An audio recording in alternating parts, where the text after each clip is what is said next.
क्या आपने कभी सोचा है कि आवाज़ दिखाई दे सकती है? तो हाँ, सही सुना है। आज हम इसी के बारे में बात करेंगे। तो हम जानते हैं कि साइमेटिक्स के बारे में, जहाँ ध्वनि अपने कंपन से सुंदर आकृतियाँ और पैटर्न बनाती है।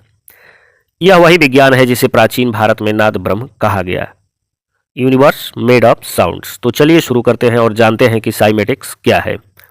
देखिए, साइमेटिक्स एक साइंस है जिसमें ध्वनि के कारण चीज़ें कंपित होती है, यानी कि कंपन होती है, और यही कंपन दिखाई देने वाले पैटर्न बना देता है।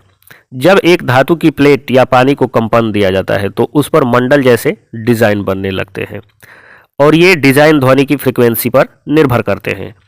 अगर हम बात करते हैं कि कैसे काम करता है, तो देखिए, ये हर आवाज़ की अपनी एक फ्रीक्वेंसी होती है। जब आप उस फ्रीक्वेंसी को किसी सतह पर डालते हैं, जैसे कि पानी, रेत या धातु, तो वह सतह उसी फ्रीक्वेंसी के अनुसार हिलती है। कम फ्रीक्वेंसी पे साधारण पैटर्न और ज़्यादा फ्रीक्वेंसी पे जटिल और खूबसूरत पैटर्न, यानी आवाज़ सिर्फ सुनाई नहीं देती बल्कि एक शेप भी बनाती है। साइमेटिक्स कहाँ कहाँ दिखता है, अगर इसके बारे में हम बात करें तो देखिए, सांप का बीन पर नाचना, जैसे कंपन से महसूस करना। पानी में लहरें, ध्वनि से पैटर्न बनाना। मंदिरों की घंटियों की ध्वनि, शरीर पर कंपन का प्रभाव।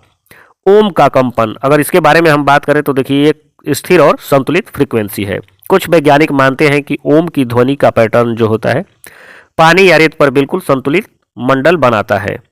देखिए, आधुनिक विज्ञान और प्राचीन दर्शन दोनों कहते हैं कि सब कुछ कंपन है। हमारा शरीर, प्रकृति, ग्रह, यहाँ तक कि ब्रह्मांड, सबकी अपनी एक फ्रीक्वेंसी है। इसीलिए कहा गया है नाद ब्रह्म में कि यूनिवर्स मेड ऑफ साउंड्स, यानी कि ब्रह्मांड का मूल तत्व कंपन है।